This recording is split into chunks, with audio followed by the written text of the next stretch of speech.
Divided Desks. The Battle for School Integration. Chapter titles. Chapter 1. The First Bell. A Nation Divided. The seeds of segregation were planted deep within American society, creating an education system that upheld racial inequality. As schools became a battleground for civil rights, black students and their families were forced to confront discrimination in their pursuit of equal education. The fight for integration did not begin with a single event, but was the result of decades of struggle, resilience, and advocacy against systemic injustices. The roots of educational segregation can be traced back to the post-Civil War era, when Black Americans were systematically denied access to quality schooling. Despite the abolition of slavery, many Southern states implemented black codes, laws designed to suppress black progress and limit their opportunities. As Reconstruction ended, these discriminatory laws evolved into the infamous Jim Crow laws, implemented in the late 19th and early 20th centuries. These laws reinforced racial segregation in every aspect of life, including education, ensuring that black students remained in underfunded and under-resourced schools. Schools for black children were often dilapidated, lacked basic resources, and had fewer qualified teachers compared to their white counterparts. Many black schoolhouses were built from cheap materials, with crumbling infrastructure and overcrowded classrooms. The disparity in funding meant that white schools received new textbooks, proper heating, and modernized facilities, while black students used second-hand books, often outdated and falling apart. In some regions, white school boards deliberately funneled resources away from black institutions to maintain an educational gap. Despite these challenges, black communities recognized the power of education as a means of uplift and self-determination. Parents and activists worked tirelessly to establish schools, raise funds, and train educators.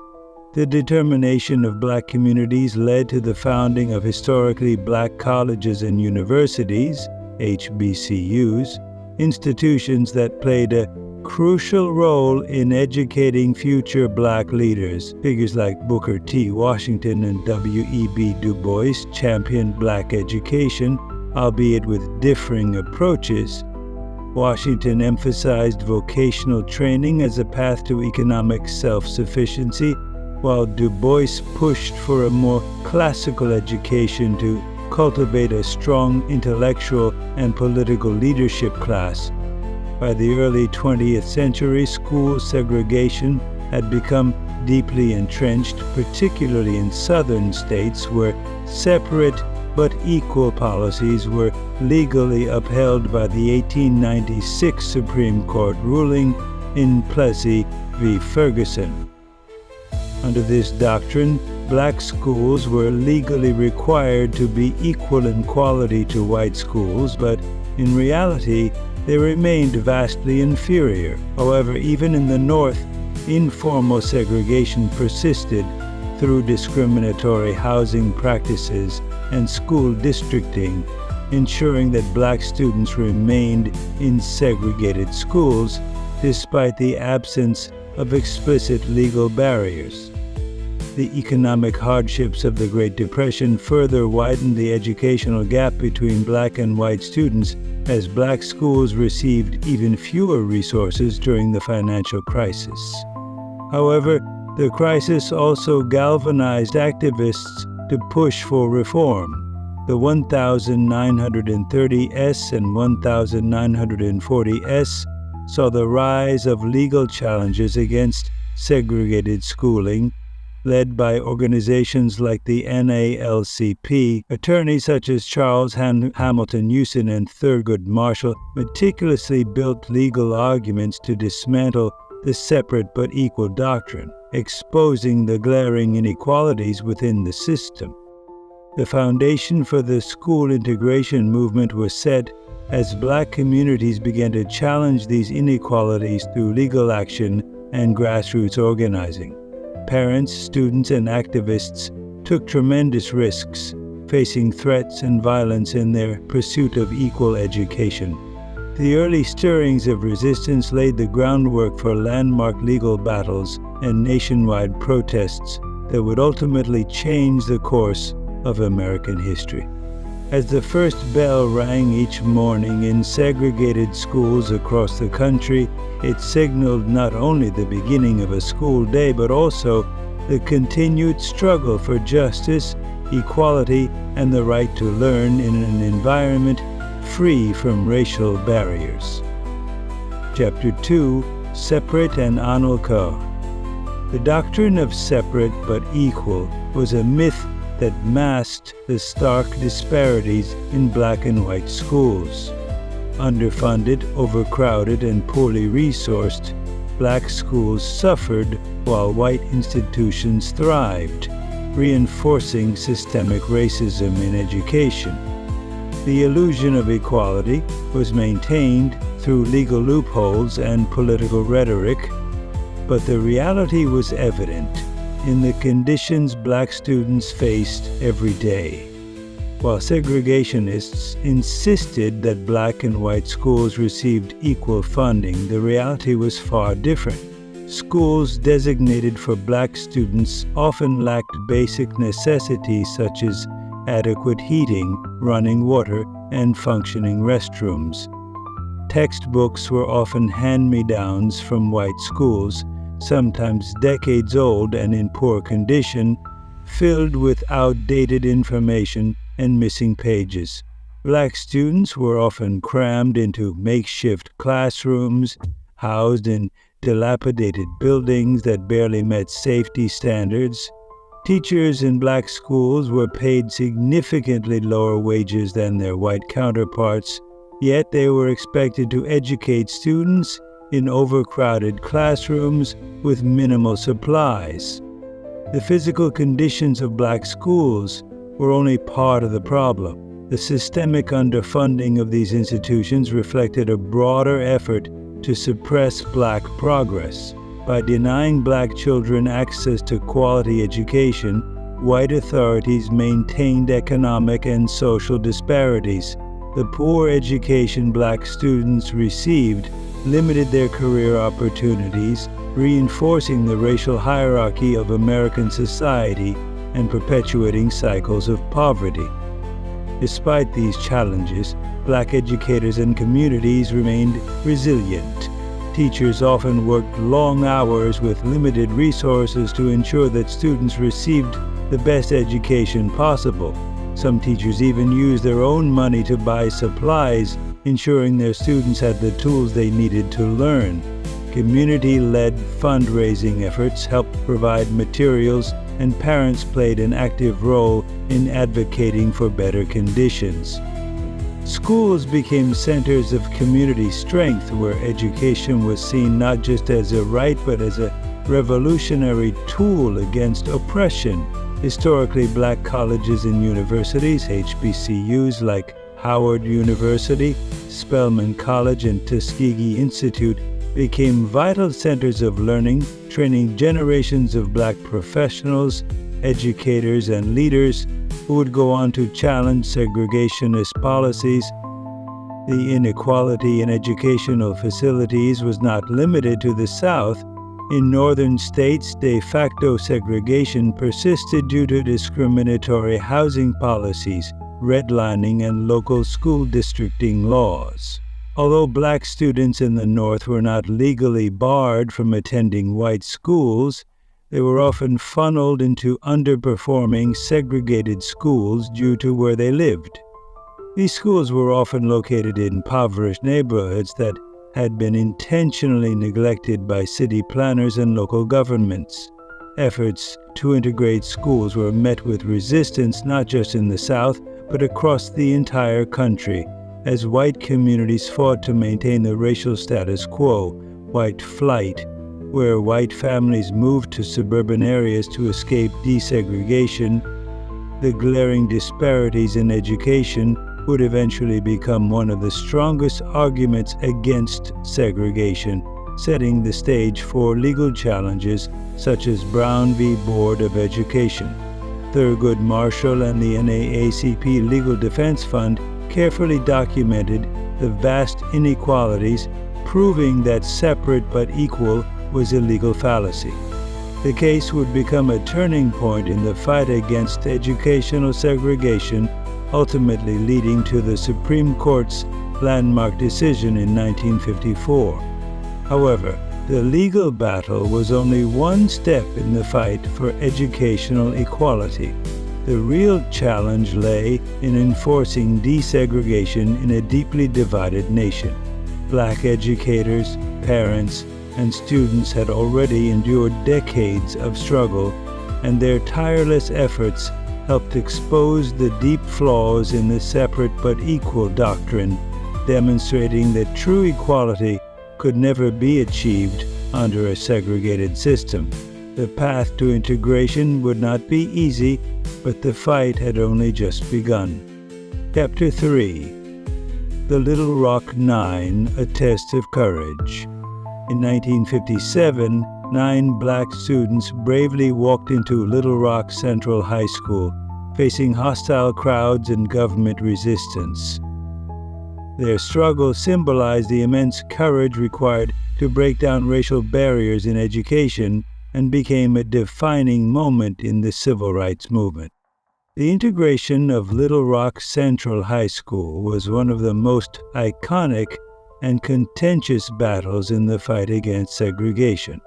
Following the Supreme Court's ruling in Brown v. Board of Education, Arkansas, like many other southern states, fiercely resisted desegregation. Despite the legal mandate to integrate, Governor Orval Faubus openly defied federal law by deploying the Arkansas National Guard to prevent the 9 black students from entering the school. He justified this move by claiming it was to prevent violence, but it was clear that his decision was rooted in preserving segregation.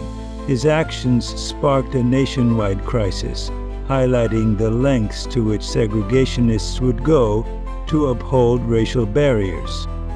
The students, later known as the Little Rock Nine, included Ernest Green, Elizabeth Eckford, Jefferson Thomas, Terrence Roberts, Carlotta Walls Lanier, Minnie Jean Brown, Gloria Ray Karlmark, Thelma Mothershed, and Melba Patillo Beals.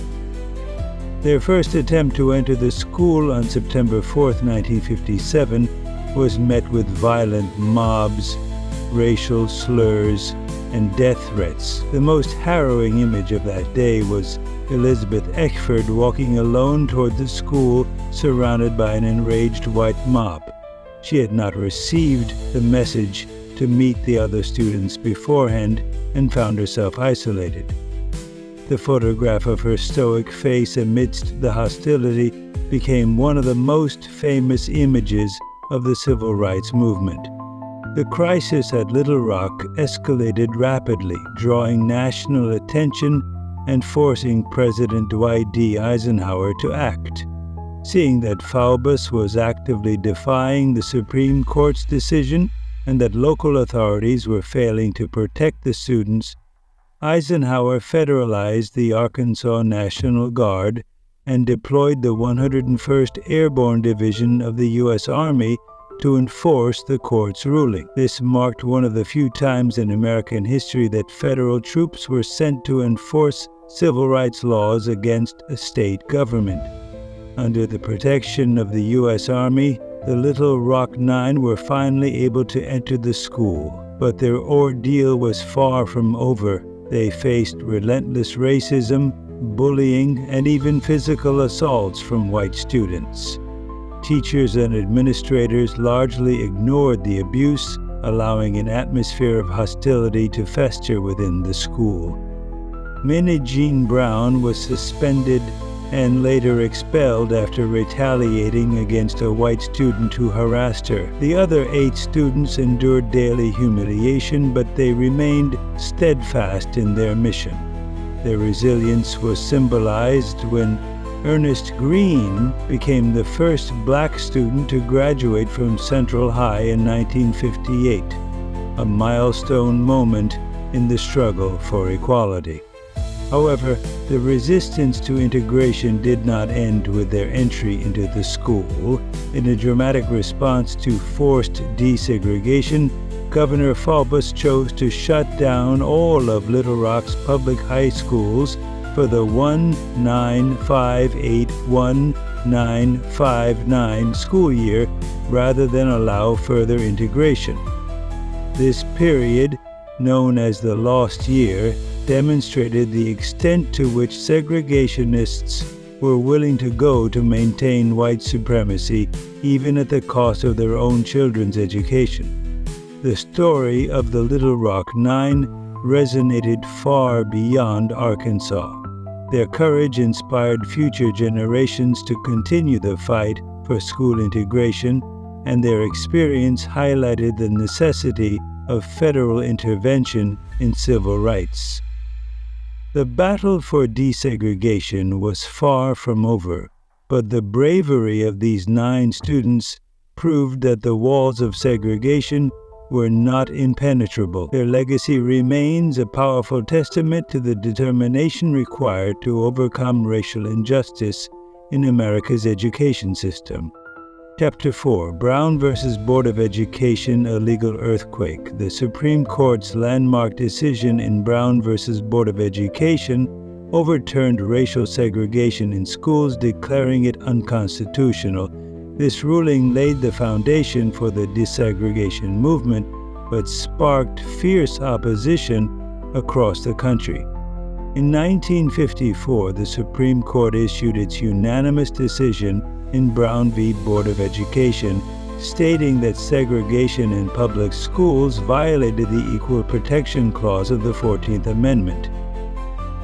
This landmark ruling overturned the 1896 Plessy v. Ferguson decision, which had established the separate but equal doctrine.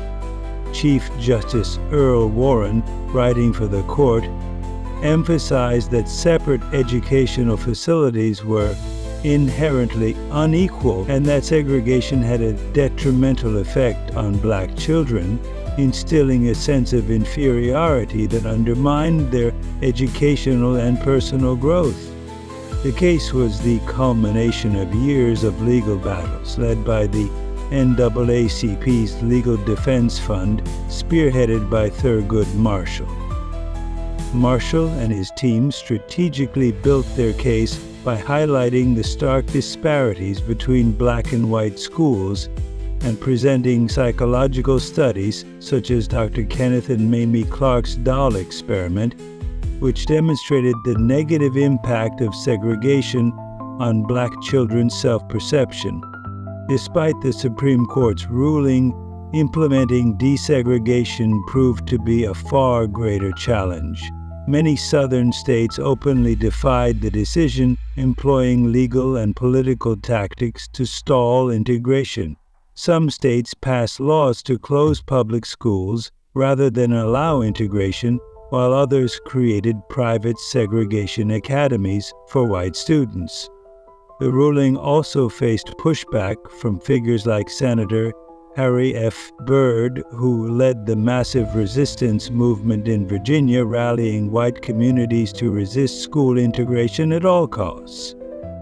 To address continued resistance, the Supreme Court issued a follow-up ruling in 1955 known as Brown II, which mandated that desegregation be carried out with all deliberate speed. However, this vague directive allowed segregationists to further delay compliance. It would take federal intervention, additional court rulings, and years of activism before meaningful progress was achieved. Brown v. Board of Education was a turning point in the civil rights movement, galvanizing activists and setting the stage for future battles against racial discrimination. Although the decision marked a legal victory, its enforcement required persistent struggle and sacrifice, highlighting the deep-seated resistance to racial equality in American Education. Chapter 5: Backlash and Resistance. White communities responded to desegregation with defiance, shutting down public schools, forming segregation academies, and organizing violent protests. The fight for integration became an uphill battle as opposition mounted. As soon as the Supreme Court issued its ruling in Brown v. Board of Education, many southern states adopted a policy of massive resistance to block integration. Led by politicians such as Senator Harry F. Byrd of Virginia, this movement sought to use every possible means, legal, political, and social, to prevent black students from entering white schools. State governments passed laws aimed at delaying integration, including closing public schools entirely rather than allowing desegregation. In Prince Edward County, Virginia, officials shut down the entire public school system for 5 years, 1964, rather than comply with federal orders to integrate. To counter desegregation, many white communities established private segregation academies, schools designed to exclusively serve white students while maintaining a guise of independence from public funding. These academies, often founded by white parents and supported by tuition fees and private donations, ensured that white children could continue receiving education in racially homogeneous settings. Some public officials even diverted state funds to support these schools, further exacerbating the divide. The backlash was not limited to legal maneuvers. Violent protests erupted in cities across the South, with white mobs attacking black students who attempted to integrate schools. In places like Clinton, Tennessee, and New Orleans, black students faced daily harassment, threats, and physical violence. In some instances, white parents withdrew their children from schools rather than allow them to learn alongside black students. The Ku Klux Klan and other white supremacist groups capitalized on this resistance, terrorizing black families and civil rights activists who supported integration. Cross burnings, bombings, and violent attacks against black students and their families were common, creating an atmosphere of fear and intimidation. Many black families faced economic retaliation, with employers firing parents who supported integration efforts, or landlords evicting tenants involved in civil rights activism. Despite these obstacles, the push for integration continued, largely due to the perseverance of black students, their families, and civil rights organizations. NAACP chapters across the country provided legal and financial support to families fighting for their children's right to a quality education. The federal government was eventually forced to step in, using legal action and military intervention in cases like the Little Rock Nine to ensure that court rulings were enforced.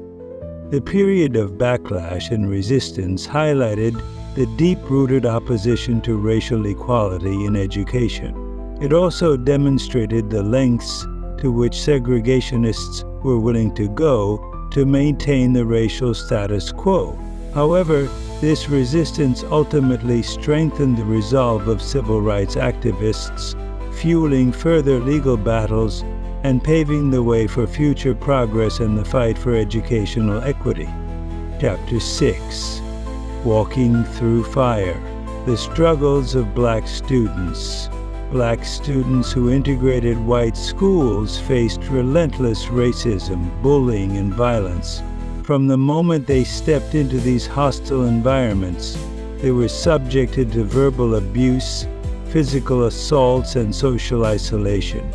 Many white students refused to sit next to them in classrooms, and teachers often ignored or dismissed their concerns. Some black students endured daily harassment in the form of slurs, threats, and even attacks in hallways and bathrooms. For many, the emotional toll was just as devastating as the physical intimidation. Some Black students suffered anxiety and depression due to the overwhelming hostility they encountered. Despite these hardships, they persevered, driven by the belief that their struggle would pave the way for future generations.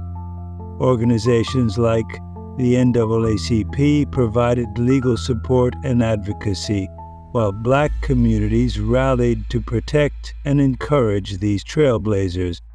Beyond the school walls, the parents of these students also faced repercussions. Many lost their jobs or were evicted from their homes for enrolling their children in white schools. White supremacist groups targeted families with intimidation tactics, from threatening phone calls to cross burnings. The price of integration was high, but the bravery of these students and their families helped expose the ugly reality of racism in America and push the nation toward greater equality in education. Chapter 7: White Flight and the Rise of Private Schools. As integration efforts intensified, many white families withdrew from public schools, enrolling their children in private institutions that maintained racial exclusivity. This white flight contributed to the enduring segregation in education, as white families sought to avoid desegregation mandates by establishing or enrolling in private schools, often referred to as segregation academies. These schools, funded through private tuition and sometimes state tax credits, ensured that white children remained in racially homogeneous educational environments, while public schools struggled with declining enrollment and funding cuts. The consequences of white flight extended beyond individual schools, deepening educational disparities between Black and white students and reinforcing systemic inequities that persist today. Chapter 8: The Role of Teachers in the Integration Battle. Black educators played a crucial role in guiding and protecting students during integration. They not only provided academic instruction but also served as emotional anchors for Black students navigating hostile environments. These teachers offered moral support, encouraged resilience, and sometimes even risked their own safety to shield students from discrimination. However, the desegregation process often resulted in the displacement of Black educators. Many lost their jobs as white administrators sought to maintain control over newly desegregated schools, replacing experienced Black teachers with white counterparts. In some cases, Black principals and faculty members were demoted or dismissed entirely, stripping schools of valuable mentors who had long been advocates for their students. Despite these challenges, Black teachers continued to influence the integration movement, pushing for policies that upheld the educational rights of Black students. Their legacy endures in the ongoing fight for diverse and inclusive teaching staff, ensuring that all students receive equitable guidance and support in schools today. Chapter 9: Bus rides and boycotts. The fight for equal education, school busing, became a controversial strategy to achieve racial balance, sparking nationwide debates and violent protests. Introduced in the 1907 as a means to enforce integration, busing policies required students to travel across district lines to attend schools that would promote racial diversity. While civil rights advocates championed this as a necessary step toward equity, many white communities resisted, sometimes violently. Protests erupted in cities like Boston, where white parents and students took to the streets in defiance, some even attacking buses carrying Black children. Boycotts emerged as parents refused to send their children to newly integrated schools, further exacerbating racial tensions. Despite its intentions, busing often placed the burden of integration on Black students who faced long commutes, hostility from classmates and teachers, and inconsistent academic support.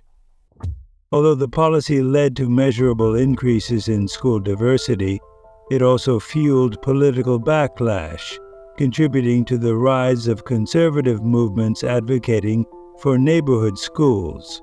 Over time, as court mandates weakened and political will faded, busing programs declined, leaving many schools resegregated. Today, the legacy of school busing remains a contentious chapter in the struggle for equal education, demonstrating both the possibilities and limitations of government intervention in dismantling systemic racism. Chapter 10. The federal government steps in. With local and state governments resisting integration, the federal government was forced to intervene. The most famous example of this was in 1957, when President Dwight D. Eisenhower deployed federal troops to escort the Little Rock Nine into Central High School in Arkansas, defying the violent mobs and the state's refusal to comply with desegregation orders. Beyond military intervention, federal actions included the Civil Rights Act of 1964, which prohibited segregation in public facilities, including schools, and the Elementary and Secondary Education Act of 1965, which allocated federal funding to schools that followed integration policies. Court rulings such as Green v. County School Board 1968 and Swan v. Charlotte-Mecklenburg Board of Education 1971 reinforced the necessity of active desegregation measures, including busing programs to achieve racial balance in schools. Despite federal efforts, resistance remained strong at the local level, with some districts finding loopholes to maintain segregation. Some white families responded by moving to private schools or predominantly white suburban districts, a phenomenon known as white flight. Others exploited district zoning laws to keep schools racially homogeneous. These strategies made it clear that court rulings alone were insufficient to dismantle systemic segregation. As federal enforcement grew, opposition also became more organized. The rise of anti-busing protests, particularly in the 1970s, revealed the depth of resistance to integration. Parents and politicians in cities like Boston vehemently opposed forced busing programs, leading to violent clashes and a further divide in public opinion on desegregation policies. Over time, federal commitment to enforcement weakened. By the 1980s and 1990s, Supreme Court rulings such as Board of Education of Oklahoma City v. Dowell, 1991, allowed many districts to abandon their desegregation plans, leading to a gradual resegregation of public schools. Nevertheless, federal involvement during the Civil Rights era established a crucial legal precedent for future battles over educational equity. While significant challenges remained, these efforts laid the foundation for continued advocacy, legislative action, and court cases aimed at addressing racial disparities in education. Chapter 11. Courtrooms and Classrooms. The ongoing legal battles decades after Brown v. Board, legal battles continued as new forms of segregation emerged. Court rulings on affirmative action, redistricting, and funding disparities shaped the evolving landscape of educational equality. While outright segregation was no longer legally sanctioned, economic and political factors created de facto segregation in many districts. Lawsuits emerged challenging inequitable school funding systems, arguing that property tax-based funding disproportionately disadvantaged schools in minority neighborhoods. Affirmative action policies also came under legal scrutiny, with landmark cases such as Regents of the University of California v. Bakke, 1978, and Fisher v. University of Texas, 2013, debating the role of race in admissions. The Supreme Court's shifting stance on affirmative action in recent years has further complicated the landscape, with decisions such as Students for Fair Admissions v. Harvard 2023 raising new debates on race-conscious policies. Additionally, gerrymandering and school zoning policies were often manipulated to maintain racial imbalances, leading to further litigation and advocacy efforts. Some districts implemented school choice programs and charter schools as alternatives, but these often exacerbated segregation rather than alleviating it. Many charter schools serve predominantly minority or low-income populations, leading to a two-tiered education system with unequal access to resources. Despite these legal battles, the struggle for equal education continues, with new challenges arising as segregation manifests in subtler but equally impactful ways. Persistent gaps in funding, technological resources, and teacher quality contribute to ongoing disparities, making educational equity a continuing issue that demands legal, political, and grassroots solutions. Chapter 12. Voices of Change. Activists and leaders from Thurgood Marshall to Ruby Bridges, courageous individuals led the charge for desegregation. These figures, along with activists like Ella Baker, John Lewis, and Diane Nash, played crucial roles in challenging educational inequality through legal battles, grassroots activism, and direct action. Thurgood Marshall, as the lead attorney in Brown v. Board of Education, laid the legal foundation for school desegregation, while Ruby Bridges, at just 6 years old, bravely walked into an all-white school, symbolizing the personal cost of integration. The Freedom Riders and student activists risked their safety to challenge racial discrimination in education and beyond. Other key figures included Septima Clark, who pioneered citizenship schools to educate black voters, and Bob Moses, who spearheaded the Algebra Project to improve math literacy among underprivileged students. Organizations like the NAACP Legal Defense Fund, the Student Nonviolent Coordinating Committee, SNCC, and the Southern Christian Leadership Conference, SCLC, played instrumental roles in advocating for school integration and equitable policy.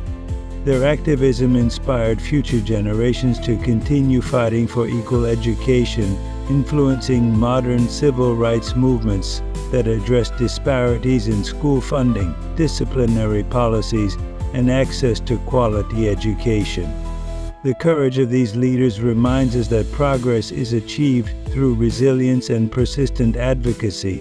Today, figures such as Brian Stevenson, Nicole Hannah-Jones, and grassroots organizers continue the work of ensuring equal educational opportunities for all. Chapter 13. Beyond the Black and White. Latino and Indigenous Struggles. While Black students led the desegregation movement, Latino and Indigenous communities faced similar battles. Their stories of resistance and advocacy highlighted the broader fight for educational equity. Latino students, particularly in the Southwest, fought against segregated schools that placed them in underfunded institutions with fewer resources and lower academic expectations. The landmark case of Mendez versus Westminster, 1947, in California, set an important precedent for Brown v. Board of Education by ruling that school segregation of Mexican American students was unconstitutional. However, despite legal victories, many Latino students continued to face barriers such as language discrimination, a lack of bilingual education, and inadequate support for immigrant families. The Chicano student walkouts of the 1960s and 1970s in cities like Los Angeles were a powerful display of youth-led activism, demanding better educational conditions and representation in curricula. Similarly, indigenous communities struggled against the federal boarding school system, which aimed to assimilate Native children by stripping them of their language and culture. Throughout the 20th century, activists worked to establish tribal schools that prioritized indigenous knowledge and traditions. The Native American Rights Fund, along with movements like the American Indian Movement, AIM, fought for policies that supported self-determination in education, ensuring that indigenous students received culturally relevant and equitable schooling. The passage of the Indian Education Act of 1972 was a major milestone in recognizing the unique educational needs of indigenous students. Despite progress, Latino and indigenous students continue to face educational inequities today. Disproportionate disciplinary actions, limited access to advanced coursework, and underfunded schools remain persistent challenges. Latino students often experience higher dropout rates due to socioeconomic barriers and lack of resources, while indigenous students contend with schools that are still underfunded and struggle with maintaining indigenous language programs.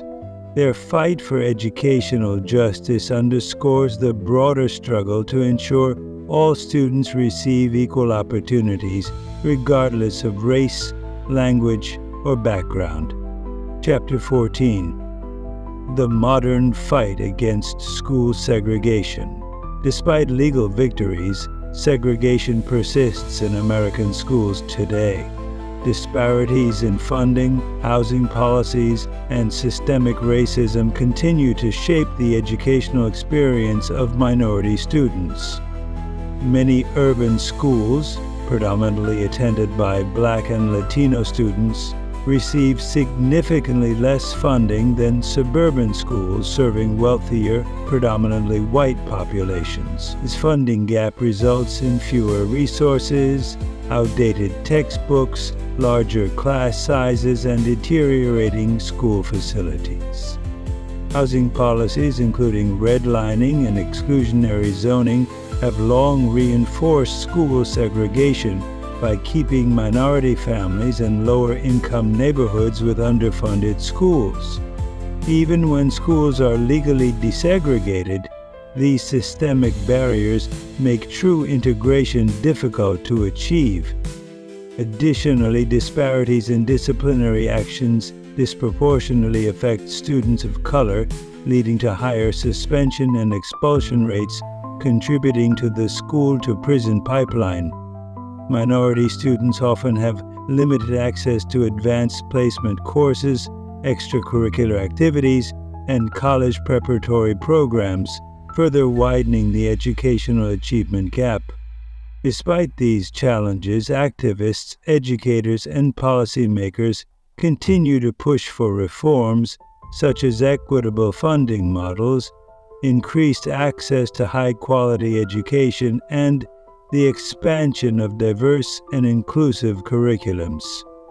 The fight for educational equity remains an ongoing battle, proving that legal victories alone cannot dismantle deeply entrenched inequalities. Chapter 15. The Legacy of Integration. Have we truly overcome? As America reflects on decades of school integration, the question remains, have we achieved true educational equality. While legal desegregation has been in place for decades, persistent racial and economic disparities suggest that the battle is far from over. This chapter explores the successes, failures, and ongoing challenges in the fight for school desegregation. Some of the key successes include increased diversity in schools, expanded opportunities for minority students, and greater awareness of systemic educational inequalities. However, the failures are also evident as many schools remain segregated due to economic and residential factors. Disparities in funding, teacher quality, access to advanced courses, and disciplinary policies continue to disproportionately impact minority students. The chapter also examines how modern policies such as school choice programs and charter schools have contributed to a new form of segregation. While some of these initiatives aim to provide better educational opportunities, they often exacerbate racial and socioeconomic divides. Additionally, the rollback of affirmative action and court rulings weakening desegregation orders have allowed schools to drift back toward racial homogeneity. Ultimately, the fight for educational equality is an ongoing struggle that requires policy reforms, community engagement, and a commitment to dismantling systemic barriers. By understanding the legacy of integration and its present-day challenges, we can continue working toward a truly equitable education system for all students.